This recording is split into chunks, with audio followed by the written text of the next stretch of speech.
You can't stop thinking about her, and she's probably not thinking about you. I know that sucks to hear. Believe me, if there was a nicer way for me to say it, I'd probably still screw it up anyways. But let's be honest, you don't need me to tell you this. You already know. Every time your phone lights up, there's that tiny part of you hoping it's her. You check if she watched your story, you wonder why she hasn't texted back, you replay every conversation like you're reviewing game film. Meanwhile, she's just living her life. I've been that guy too. I thought if I just cared enough, tried hard enough, or analyzed every little thing she said, eventually she'd wake up one morning and realize I was the answer. Turns out that's not how any of this works. So let me show you how you probably ended up here, why she's not thinking about you in the way you're thinking about her, and most importantly, how you make sure you don't end up here again. Let's get into it. There are thousands of men right here where you are. There are several different doors they can get here through. Let's walk through how you got here. You didn't arrive at this place by accident. You probably arrived through one of these doors. Maybe you're the guy who pursued too hard from the beginning. You liked her, so you showed her constantly. Texts,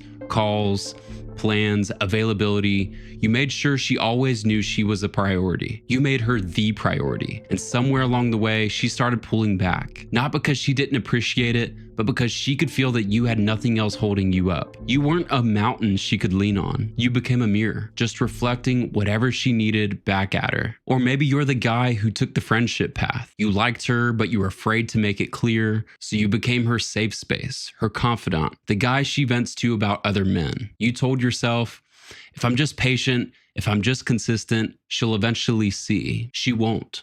She already sees you. She sees you perfectly. She just doesn't see a man when she looks at you. She sees a really good friend. Or maybe you're the guy who hid behind a screen, behind a dating app, behind carefully crafted messages that just say enough without saying too much. You became a great texter and a ghost in real life. You reduced yourself to a JPEG and hoped she'd fall in love with a profile. Maybe you had a date or two. She flirted. She showed interest. And instead of staying the man she was actually interested in, you panicked and poured everything into it because somewhere deep down, you convinced yourself she was your last shot. So you couldn't back off. You couldn't let silence breathe. And she felt that way the moment it shifted from, I enjoy you, to, I need this to work. Nobody wants to be someone's life raft. Or maybe, and this is the one that hurts the most, you abandoned your own life to orbit hers. You stopped doing the things that made you, your gym, your friends, your goals, your edge. You poured all of that energy into being available,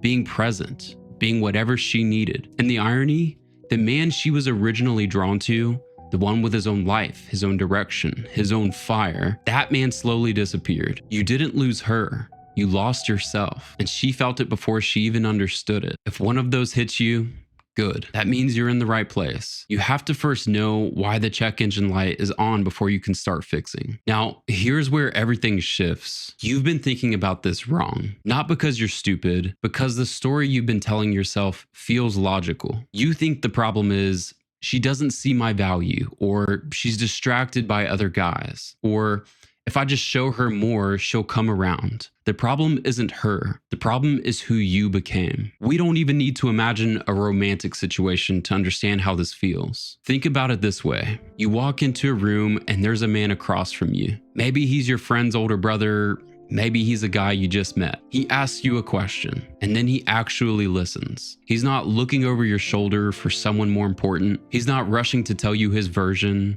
He's not performing. He's just present. Warm, unhurried. You feel something when you're near that man.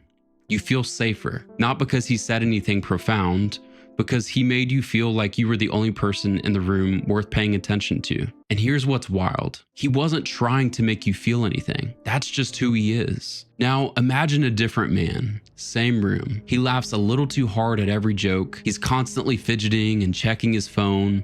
His eyes keep scanning who just walked in, who's watching, who he should be talking to next. When he talks to you, you can feel him calculating. What does this person think of me? Am I saying the right thing? And you feel something there too, but it's not safety. It's not even dislike. It's this low-grade unease because your nervous system reads that man as a vacancy. He's not dangerous, he's just not solid. You can feel there's nobody home behind the eyes, just a radar system scanning for approval. You became the second man, not because you're weak, because you abandoned your center. You let her become your center of gravity, and the moment you did that, everything you did, every text, every gesture, every act of devotion started carrying the scent of need. And need, no matter how nicely you package it, repels. This isn't about her appreciating you. This is about you ceasing to be the kind of man that draws appreciation. The asymmetry. You're thinking of her constantly, her not thinking of you. That's not the disease. That's the symptom. You went from being a man with a direction to a man waiting for a notification. Here's what's interesting. You already know what a man with direction looks like. You've been drawn to it your whole life. You just never connected it to yourself. Think about the characters you've always admired, not for their superpowers, not for what they own, for who they are. Take Tyler Durden in Fight Club. What actually draws you to him? It's not the goofy clothes.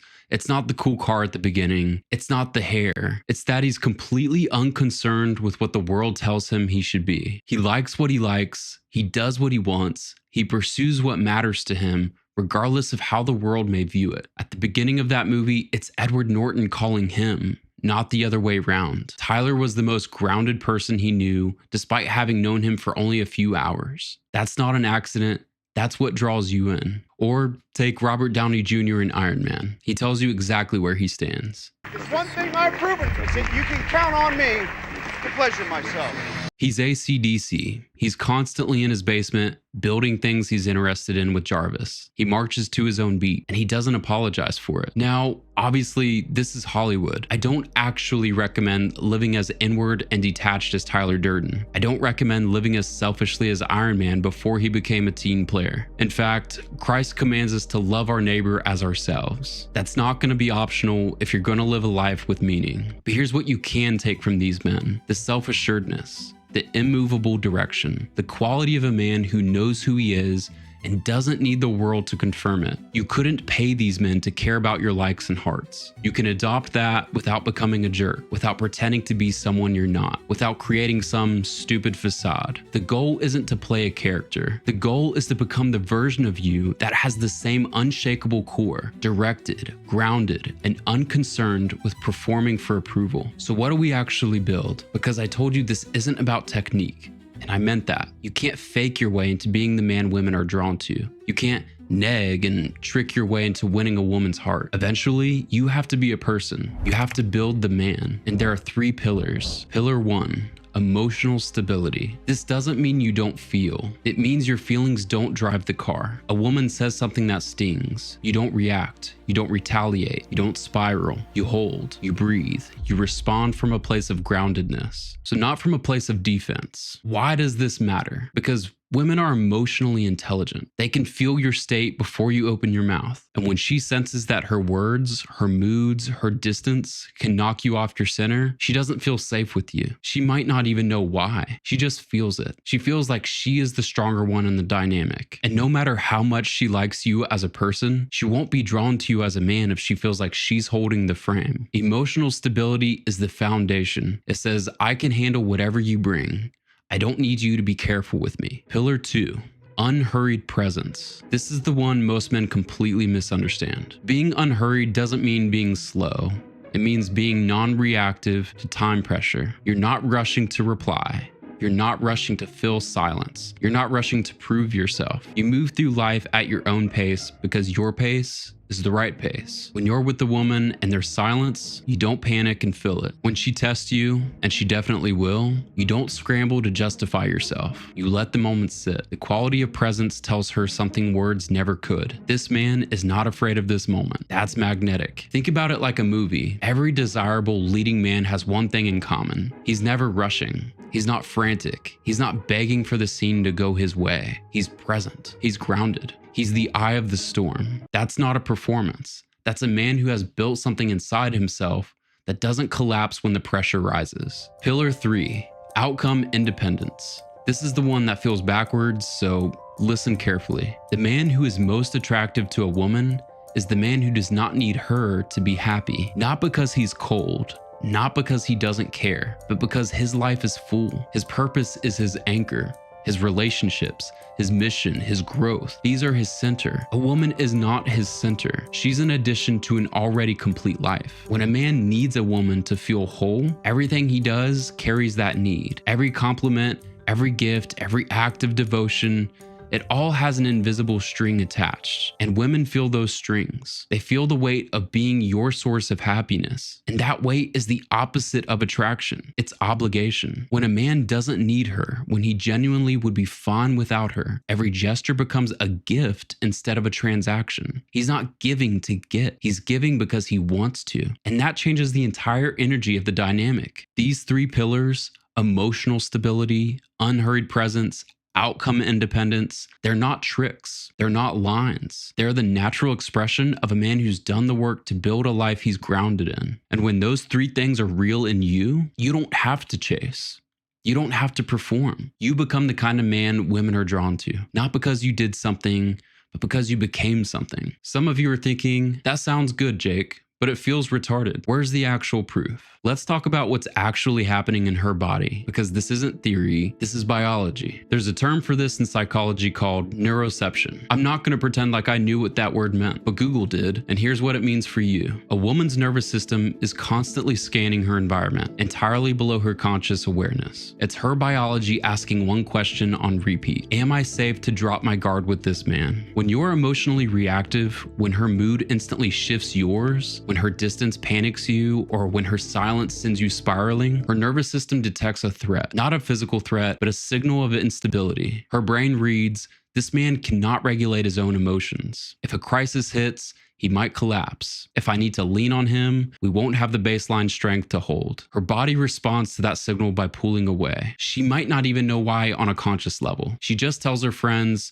she lost the spark. But scientifically, there's much more going on under the hood. Now flip it. When you are emotionally stable, when she brings chaos or fire and you don't flinch, when she pulls away and you don't chase, when she challenges you and you hold your ground without anger, her nervous system registers deep safety. In human psychology, emotional stability in a partner is the ultimate sign of psychological and emotional security. It's a crucial building block for deep, long-term attraction. Without it, the foundation crumbles. This is why The Spark Died is almost never about a lack of chemistry. It's about a shift in the signal. She started seeing an emotional roller coaster where she once saw strength, and her biology did exactly what it was designed to do. It moved her away from an unpredictable foundation. When you build the three pillars, you're not trying to logically convince her mind. You're changing the behavioral cues her nervous system is reading. And when that signal shifts from unpredictable to rock solid, something happens that no dating technique can replicate. Her nervous system downregulates. She relaxes.